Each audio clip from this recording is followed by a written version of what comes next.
Welcome to the Essential Beginner's Guide for Oil Painting Brushes. Now, if you're just beginning to oil paint, trying to choose the right materials, including your brushes, can sometimes feel really overwhelming. I mean, a brush is a brush is a brush, right? But no, that's not true. When you go online and try to choose what you're supposed to get, or go into a store and you see this big rack of brushes in front of you, you'll notice that they're different sizes, they're different materials, and they're different shapes. I often liken paintbrushes to knives in the kitchen. Depending on the task that you're doing, you need a very specific tool to do that task. In today's tutorial, I'm going to give you a complete overview of the essential brushes, and from there you can make a decision as to what you need to get started. We'll take a look at all the different types of brushes that are available and how each one plays a role at a different stage in the painting to bring your vision to life. Whether you're after bold strokes or fine details, I'll show you which of these brushes suits your particular style. This tutorial is taken from my new Patreon course called Getting Comfortable and Confident with Oil Paint. So let's get started. So let's take a look at the kind of brushes we have. I'm going to go from the biggest to the smallest here. I've got a bright, which is basically, this is a synthetic bright. So it's thin and narrow, and then wide, and then what constitutes it is having a hard square edge, which will give you a particular kind of brush stroke. I've got a medium-sized filbert, and I've got a series of other filberts here, various sizes. There's two sort of medium-sized ones, synthetic. Here's a couple of small filberts. They're the same thing. They're just this is a 2 and the other one's a 3. So it's just they're slightly different sizes. Same thing, very narrow on one side and long, with a long sort of rounded tongue on the top. So that's how we know it's a filbert. These are great blending brushes because of the way they're configured. Then I've got, this one here is very interesting. It's like a filbert, only you can see that it's short and round. And when it's brand new, it has a tiny little tip coming off it. This poor old thing's been worked to death, as you can see. But it's called a cat's tongue, and it's a wonderful blending brush. It's just a short blending brush, and it's very good for doing blending on very small strokes. So I always have a bunch of those. I have a large filbert here, which is a synthetic. These are great for just massing in. And I have what's called silver, and this is a hog's hair brush. This is a relatively small one. You can get them any number of sizes, but what this is for initially starting a painting. It's a lot rougher, steadier, and stiffer, and it's for getting the paint initially down on the canvas. So I've got one of those. I've also got some rounds, and these are long-handled rounds. As you can see, I've got a very long handle on them. I've got a short-handled round, and I've used these a lot. And you'll notice, so I've got different sizes here. This smaller, narrower ones. And these two are long-handled. You can get them long-handled or short-handled. And so they're rounds as well. And I want you to take a look at this one. This is very interesting. Look how after a period of time, the tip has just splayed and flayed all the way out. This is something you really have to watch for. And that's what happens to brushes over time, particularly rounds like that. So this is a new one, and you can see how the tip is still intact. And this is what can happen to the tip over time, is that you begin to lose the tip, and they're very difficult to work with. So you can really chew through these brushes. Here's another one. The tip's still pretty much intact. I've got some of these. These are a series of little short hair rounds, and they're called liners. They're just these tiny little brushes. And the same thing here with this one. You can see I'm beginning to lose the tip on this thing. It makes them very difficult to work with. This one here, the tip is relatively intact. Same with this one. So let's get started in seeing what some of these little brushes can do. So I'm going to start from the biggest to the smallest. So I'm just going to take this large one here. Now, what would I use this for? This would generally be used for just massing in early in the game. Then later on, I may go back in with some of my larger areas and use a big brush like this. But for the most part, these are just for massing in. So I'm just going to take a little bit of odorless mineral spirits here. And I'm going to take some black, and I'm going to dilute it with my mineral spirits. So you can see, well, I'll start with a couple of different things. So you can actually draw, you can make a very thin line like that if you're going to think on the edge. So if you're trying to work an edge, so you can just go like that, or you can just get in there and do some good cover like this and just cover an entire area. And then, you know, if you're trying to fill an area in, and then you go in and you take your edge, and then you can have a lot of control over that particular edge and then work out from it. So that's if you're working with your brand new sort of your underpainting. If I just want to work with a straight paint, you can see I can just, same thing, it's just about coverage. If I want to work with my little bit of medium, I've just got some alkyd in here, it changes the nature of the paint. You can see it starts to become very glossy and has very good coverage. And you can see if I just take the straight paint and I'm putting it on here, it has a very good finish and I can really start to make headway in terms of getting the paint put down.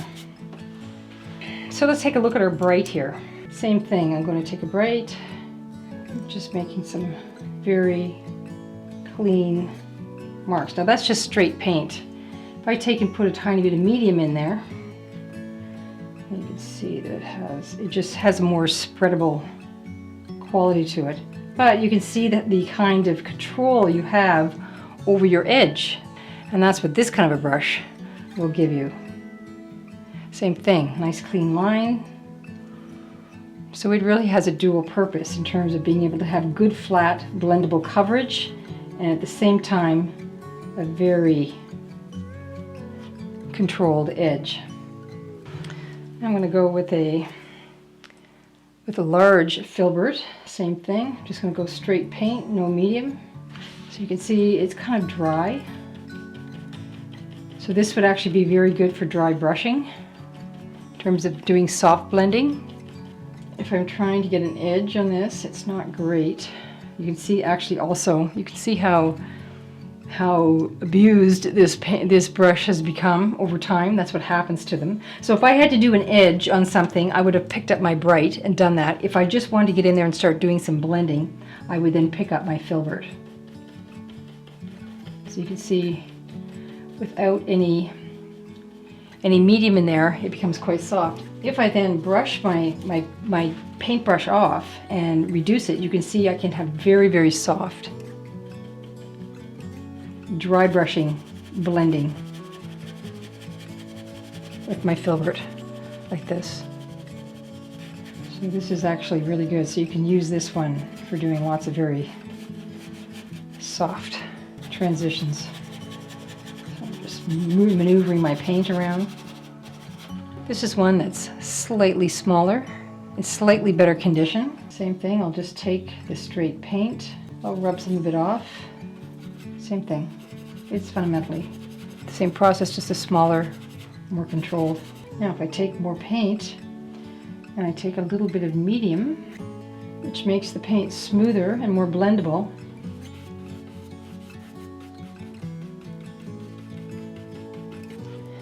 there I am just filling in and blending. Now I'm going to take a little bit of white paint because I want to show a sort of blending process. So if I'm trying to, so I'm doing the wet and wet painting in there. So this allows a certain level of blending in here. You can see that you can go from, by blending your different colors together so they're quite, so here's a dry one, a new clean one, and if I were to take that, you can see if it's dry, what I'm doing is I'm picking up a little bit of both and I can get a very good blended surface. And if I'm just doing it very lightly, I can get an almost imperceptible blend. Dry it off, go back in. You can see everything is blending extremely well. Now, I'm going to pick up this cat's tongue, which is a short filbert. It's a little stiffer, and this is what allows for actually very nice blending. I'm going to go in dry again. This gives a little more control. See, the blending becomes very fine and very controlled. Like all blending, a lot of it's very much a function of also how heavy-handed you are or how light you are. It's just like when you're dealing with your pencils.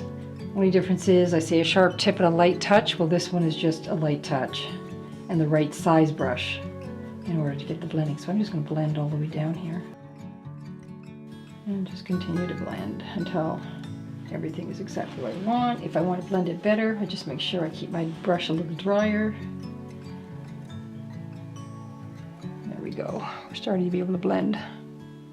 Now, I'm also going to pick up my filbert, my silver filbert, and this is one of the ones that you use right at the very beginning with some mineral spirits as well, and just showing how you can really scrub with these brushes. And you can also get a very, going with them, you can have this, you can draw with these things. In other words, you have control. You're doing your first underpainting. But the main purpose of these brushes is to scrub paint in. It's not about making it look beautiful and finished. If I were to go in, if I'm going to dry this off and go in and try and work on here, what'll end up happening is it will leave marks. It doesn't blend well. It scrapes the paint around. So it's good for just getting basic coverage, but it's definitely not for finished blending. You can see there, I'm just scraping the paint around. Even if I'm going lightly, I'm going to scrape the paint around. If I come back in with my filbert, I can then smooth things right off. That's the nature of these brushes. They're very, very soft. So the different materials will give you a different feel. Okay, so I'm going to take my mineral spirits. I can actually, here you go, there's a rag, cleaning everything off and moving your paint around. Okay, so there's my board, all wiped off clean. That's with a little bit of mineral spirits, and that's what that can do. So let's take a look at some of these rounds now. So this is one of the larger rounds. This is a short-haired round. I've used these a ton, and I'm just going to use a little bit of, so let's just try it with a little bit of mineral spirits. And you'll see right there, see what's happening? I'm losing my tip. It's splaying. So what I'm going to do is take and put it in my paint, and I'm going to twirl it around before I lift it off the palette, and I'll be able to regain my tip quite a bit. So that's the key there. The beauty of these rounds is that what it allows you to do, it's like calligraphy almost. You can get all of these different shapes off of your brush. Now that's with some mineral spirits in it. I'm just going to put pretty much some plain paint here.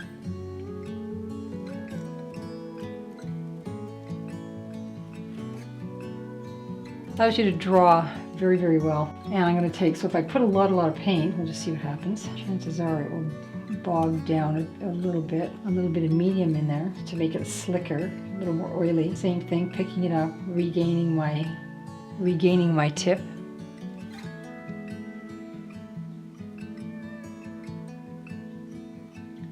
So the marks you get, and then of course it gets a little bit further in terms of having the medium in there, the oily substance. You're going to get a little more mileage out of it. But what this does allows you to get some very nice marks, and it gives you a lot of control around edges and your drawing with a painting. Okay. They're a bit flimsy for blending. The filberts are by far the better brushes for blending or filling in like this. These are mostly for drawing and mark making. And they're great at it, okay? So here, oops, here's another filbert. I forgot to do it. There, so there's a small filbert. So let's look at the difference between the filbert and the round. So the filbert here allows me to create an edge, not with the same drawing ability as the round does, but it does allow me to fill things in a little better. I need more paint. And if I want to just fill things, so you can see this is a much better brush for filling in and for blending. I've got this one that I'm drawing with, but then I would probably go back to my short hair cat's tongue, grab some more paint, and that would allow me to really be able to get in there and blend quite a bit. It's more efficient. So it really just depends on the mark that you're trying to make. So let's take some smaller rounds. So I'll just keep working my way down. So you can see that this is a long handle and quite a long tip. So this is new, so it's holding the tip really, really well.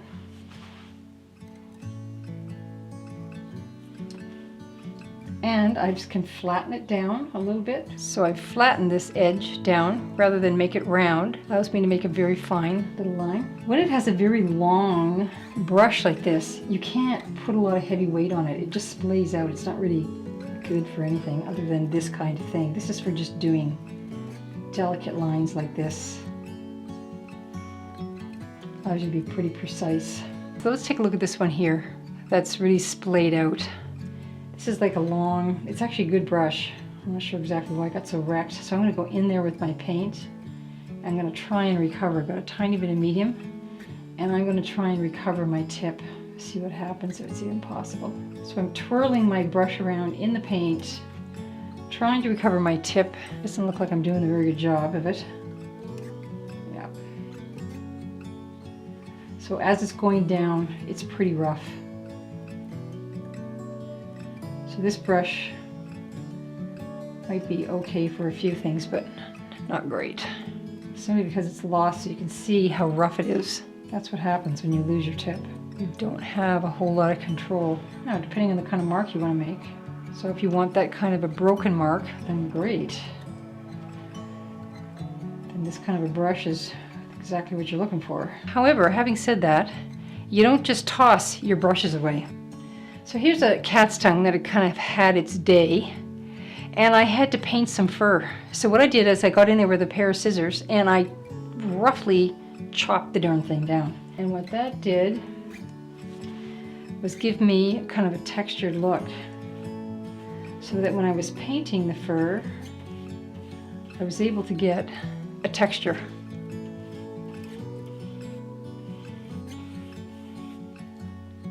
Like that. There we go.